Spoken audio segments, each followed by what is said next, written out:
Hi student, today we are going to learn converting a common fraction into a decimal fraction. Student, you know the decimal fraction. Decimal fraction means the fraction whose denominator is 10, 100, 1000 like this. Those fractions are called decimal fraction. म्हणजेच ज्या फ्रॅक्शन्सचा denominator 10 किंवा 10 × 10 म्हणजेच 10, 100, 1000, 10,000 अशा प्रकारे असणार आहे त्यांना आपण डेसिमल फ्रॅक्शन असे म्हणतो. या ठिकाणी आपल्याला फ्रॅक्शन्स दिले आहेत बघा. 5/10, 14/100 हे डेसिमल फ्रॅक्शन आहे. आपण इथे रिव्हिजनसाठी एक एक्झाम्पल बघू. कन्वर्ट 2/5 इंटू डेसिमल फ्रॅक्शन हे एक्झाम्पल आपल्याला झालेलं आहे. 2/5 हा फ्रॅक्शन आपल्याला डेसिमल फ्रॅक्शनमध्ये रूपांतरित करायचा आहे. डेसिमल फ्रॅक्शन म्हणजेच याचा छेद असणार आहे 10. So first we can write here 2/5 that is equal to, when we have multiplying 5 into 2 we get that is 10.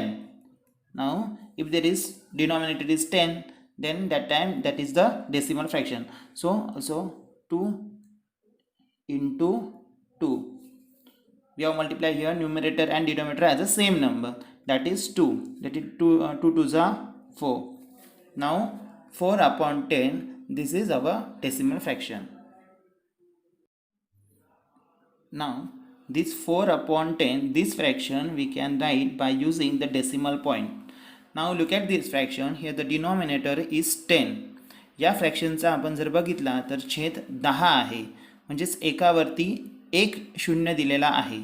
आपल्याला या डेसिमल पॉईंटमध्ये लिहित असताना सर्वप्रथम आपण याचा न्यूमरेटर लिहिणार. ज्याचा न्यूमरेटर दिलेला आहे तो 4.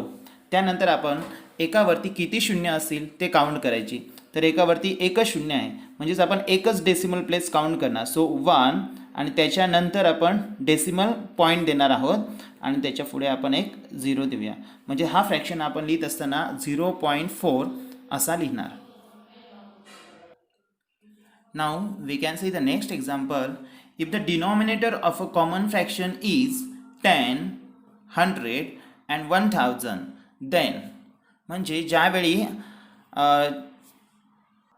फ्रॅक्शनचे डिनॉमिनेटर 10, 100 आणि 1000 असणार आहे, त्यावेळी आपण त्यांचं डेसिमल फ्रॅक्शनमध्ये किंवा डेसिमल पॉईंटचा वापर करून कशा प्रकारे लिहिणार हे आता बघूया आपण. Now look at this fraction 723/10.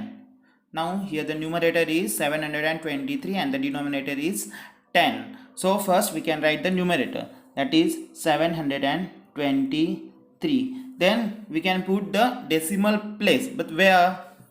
Now just see, the denominator is 10.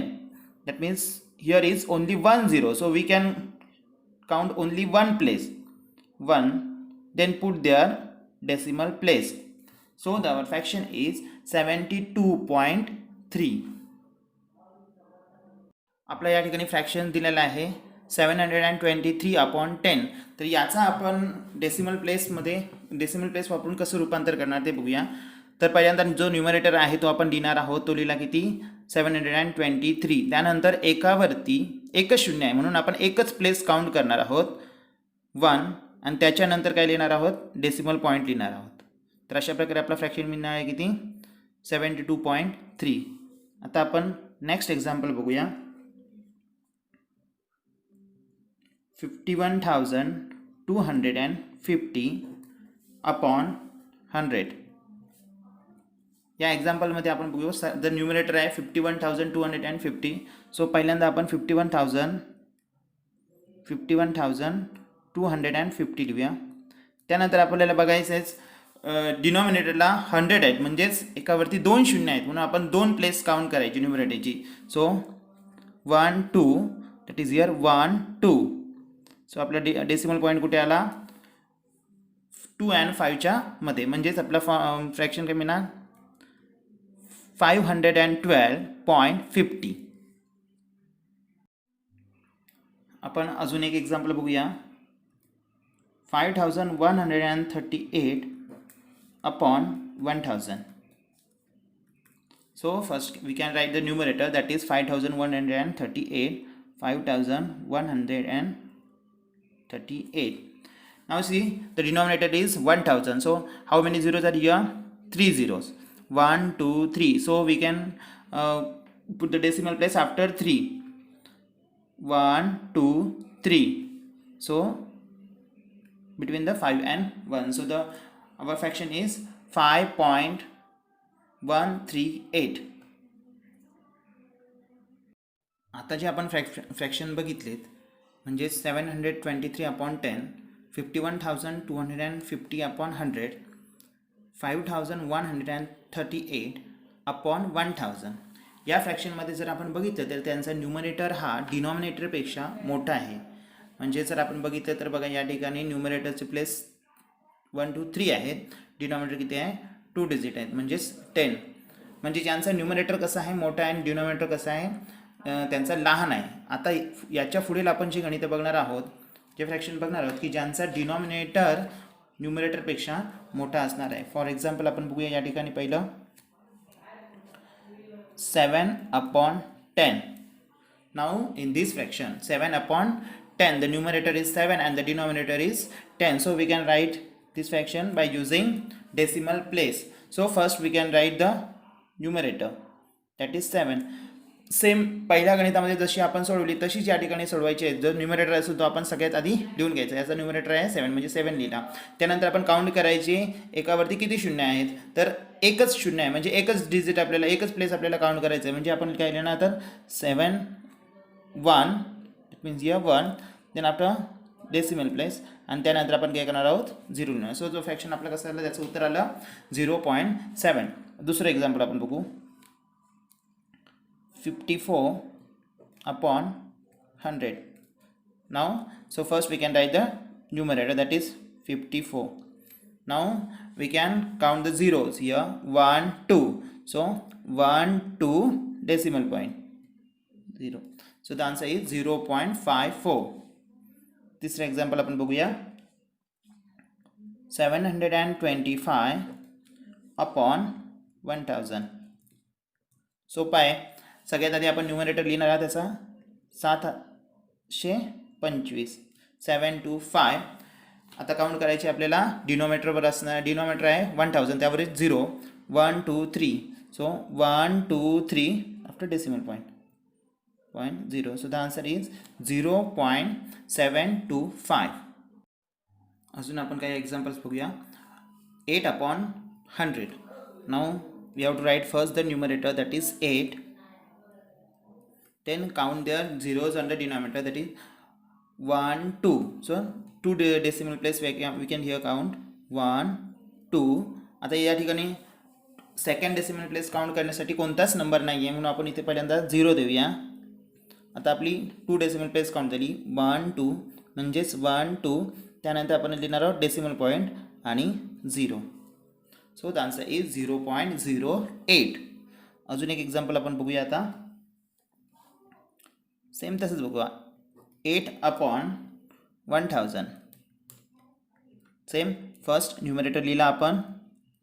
किती डेसिमल प्लेस आपल्याला काउंट करायचे आहेत? तर 1 2 3. आपल्याला 3 डेसिमल प्लेस काउंट करायचे आहेत, म्हणून आपण काय करणार आहोत? 1 2 डेसिमल प्लेस सेकंडला नाही आहे म्हणून 0, थर्ड पण नाही म्हणून परत एकदा 0. आता आपण 3 काउंट करणार आणि डेसिमल पॉईंट देणार आहोत. 1 2 3, म्हणजेच 1 2 3 decimal point and 0. So the answer is 0.008. आता आपण पुढचा पॉईंट बघूया. Converting a decimal fraction into a common fraction. या ठिकाणी बघा, आपल्याला डेसिमल फ्रॅक्शन दिलेले आहेत, त्यांचं आपल्याला कॉमन फ्रॅक्शनमध्ये रूपांतर करायचं आहे. म्हणजे न्यूमरेटर आणि डिनॉमिनेटरमध्ये त्यांचं रूपांतर करायचं आहे फ्रॅक्शन फॉर्ममध्ये. सो 26.4, 0.04, 19.315 अशा प्रकारचे फ्रॅक्शन आहे, त्यांचं आपण आता डेसिमल कॉमन फ्रॅक्शनमध्ये रूपांतर करणार. So first we can write the numerator. Now 26.4 यामध्ये जर आपण बघितलं तर न्यूमरेटर किती असणार आहे? 264. आता एकच डेसिमल प्लेस या ठिकाणी वापरलेला आहे, म्हणजे त्याचा डिनॉमिनेटर किती असणार आहे? 10. म्हणजे एकावरती फक्त एकच शून्य आपण लिहायचं आहे. So 264/10. Now here next example 0.04. यामध्ये जर आपण बघितलं न्यूमरेटर असणार आहे 4 आणि 2 डिजिट नंतर आपण डेसिमल पॉईंट दिलेला आहे 1 2, म्हणजेच एकावरती शून्य असणार आहे 2, म्हणजेच 4/100. थर्ड एक्झाम्पल न्यूमरेटर आहे 19315. त्याचा डिनॉमिनेटर असणार आहे, काउंट करूया आपण 1 2 3 डिजिट नंतर डेसिमल पॉईंट दिलेला आहे म्हणून एकावरती 3 शून्य 1 2 3, म्हणजेच. थर्ड एक्झाम्पल बघा 19.315. यामध्ये आपण न्यूमरेटर आपल्याला असणार आहे 19315 आणि किती पॉईंट नंतर डेसिमल पॉईंट दिलेला आहे तर 1 2 3, म्हणजे 3 डिजिट नंतर डेसिमल पॉईंट आहे म्हणून आपण एकावरती 1 2 3 शून्य दिले, म्हणजेच आपलं उत्तर किती येणार 19,315/1000. We can see one more example 70.400. So first we can write the numerator, that is 70400.